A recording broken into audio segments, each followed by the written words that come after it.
Antarctica has been an object of fascination since it was first discovered by explorers in the early 19th century.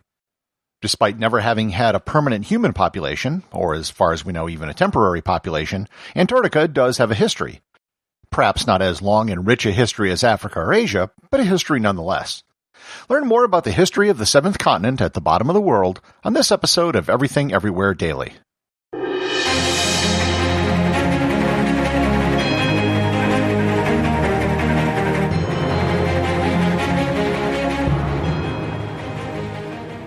This episode is sponsored by G Adventures. One of my most memorable moments traveling was getting to visit Antarctica. It was an epic journey that took me to the Falkland Islands, South Georgia Island, and Antarctica itself. Like thousands of other travelers, I went to Antarctica on the MS expedition with G Adventures. It was an experience I still talk about to this day. There is nothing quite like the sight, sound, and smell of landing on a beach with 250,000 penguins. If you'd like to plan your dream trip to Antarctica, go to everything-everywhere.com/gadventures or click on the link in the show notes.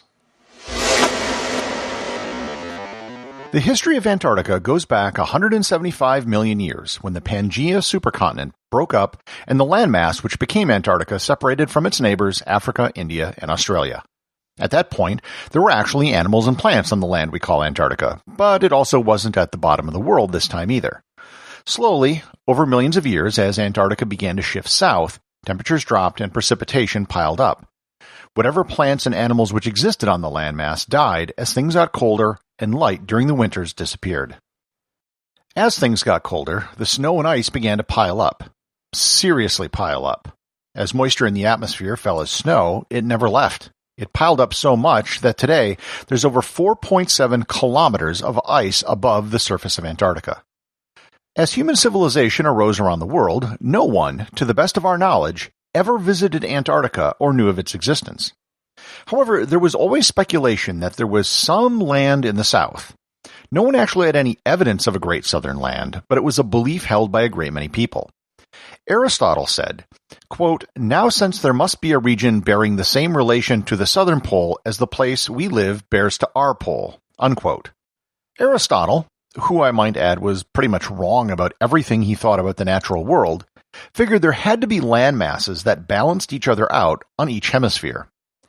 The term for this unknown land was Terra Australis Incognita, or the unknown southern land. As European explorers set out in the 15th and 16th centuries, they eventually rounded the Cape of Good Hope in Africa and Cape Horn in South America, and they realized that if there was a land to the south, it was separated by an entire ocean. Captain James Cook, to whom I will probably dedicate a future episode at some point, spent the better part of 3 years from 1772 to 1775 looking for it. His crew even crossed the Antarctic Circle, becoming the southernmost humans at that point. However, they were coming from the southern Pacific, and that part of Antarctica is well below the Antarctic Circle. After his voyage, he wrote in his journal, quote, "I firmly believe that there is a tract of land near the pole which is the source of most of the ice which is spread over this vast southern ocean," unquote. He, of course, would later be proven right. You might have noticed that the phrase Terra Australis Incognita sounds suspiciously like some other continent, and that is true. Many people thought that Australia was the great southern land. The name Australia was given to it by Matthew Flinders, who circumnavigated it in 1804. Flinders wrote, quote, "There's no probability that any other detached body of land of nearly equal extent will ever be found in a more southern latitude. The name Terra Australis will therefore remain descriptive of the geographical importance of this country and of its situation on the globe," unquote. Whoops. However, not everyone thought that Australia was the end of the story as far as southern lands were concerned. The first human to lay eyes on the continent of Antarctica was probably the Russian expedition led by Fabian Gottlieb von Bellingshausen, who on January 27, 1820, saw the great ice shelf of what is today Queen Maud Land. This was actually only 3 days before a British expedition led by Captain Edward Bransfield saw the tip of the Antarctica Peninsula. For a long time, everyone thought that Bransfield's expedition found Antarctica first due to the translations in Bellinghausen's diary. The first person to step foot on Antarctica was John Davis, who was part of an American expedition in 1821 that was looking for seals. Once the existence of the continent was confirmed, the imaginations of explorers wandered to becoming the first person to reach the South Pole. This activity didn't begin in earnest, however, until the 20th century. In 1901, the first real attempt to reach the South Pole took place with the British Discovery Expedition. This expedition was a who's who of Antarctic explorers, with Robert Scott, Ernest Shackleton, Edward Wilson, Frank Wild, Tom Crean, and William Lashley, all of whom would return to Antarctica on future expeditions. They managed to get to 82 degrees south, which was over 800 kilometers from the pole. However, they did prove that an extended trip into the center of the continent was possible. From 1907 to 1909, Shackleton set out again on the Nimrod expedition. This time, he got much closer to the pole. He and his team made it to 88 degrees 23 minutes south, a mere 97 miles or 183 kilometers from the pole. The next expedition, which started in 1910, was the Terra Nova expedition, led by the aforementioned Robert Scott. This time, they weren't just going to see how far they could go. Their objective was to reach the pole. Scott didn't assume that anyone else would be trying for the pole while he was making his attempt. He was wrong. The North Pole was reached by a team of Americans in 1909. Norwegian explorer Roald Amundsen was going to attempt to reach the North Pole, but when it had been achieved, he quickly pivoted and turned his attention to the South Pole. The race to the South Pole was won by Amundsen, who reached it on December 14, 1911. They managed to beat the British by using sled dogs and skis. Scott and his team reached the South Pole almost a month later on January 17, 1912, and perished on the trip back. Their journals were found later that year, only 12 miles from the rendezvous point where they were supposed to get supplies. In 1915, Ernest Shackleton, having missed the opportunity at being the first person to the pole, attempted to do the first crossing of the continent.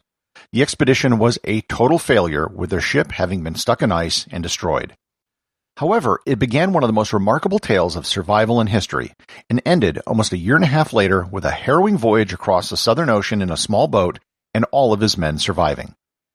After this era of exploration, there wasn't much attention given to Antarctica for decades. There were whaling ships that visited the peninsula and some small whaling stations, but that was about it. In 1929, American Richard Byrd became the first person to fly over the South Pole, and in 1935, American Lincoln Ellsworth became the first to fly across the continent.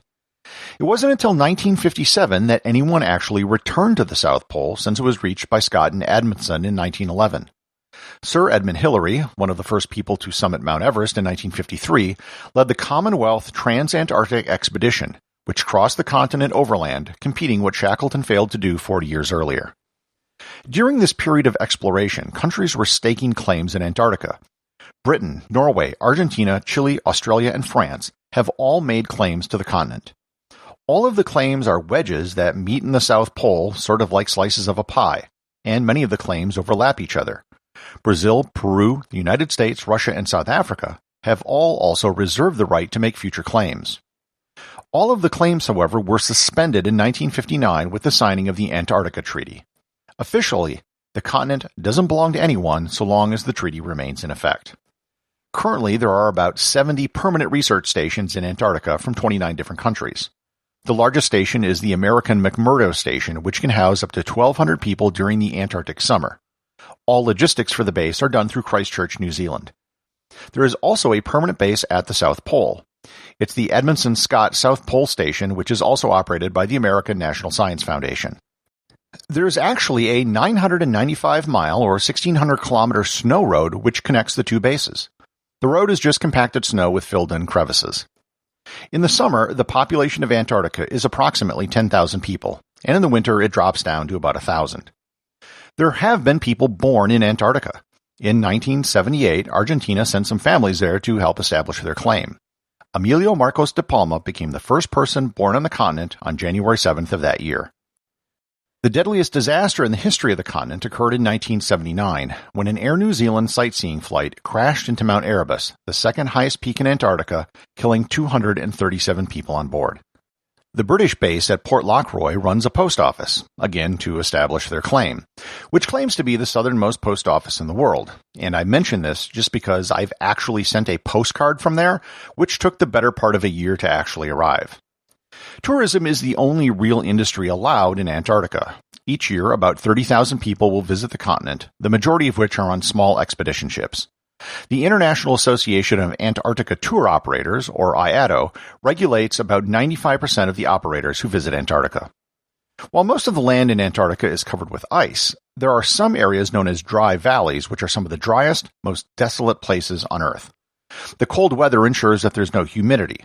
The mountain ranges they lie between block snow from falling and forces extreme katabatic winds to blow down in the valleys, where speeds can sometimes reach up to 200 miles per hour or 316 kilometers per hour. In 1991, scientists discovered Lake Vostok, a lake of liquid water which is 4 kilometers below the surface of the ice. There have been ice cores drilled down to almost the surface of the lake, and at some point there are plans to send a probe into the lake to see if they can find exotic forms of life, which might indicate that life could be possible below the ice in Jupiter's moon of Europa. The future of Antarctica will largely depend on what happens with the ice cap, which sits over 98% of the land and contains 70% of the Earth's fresh water.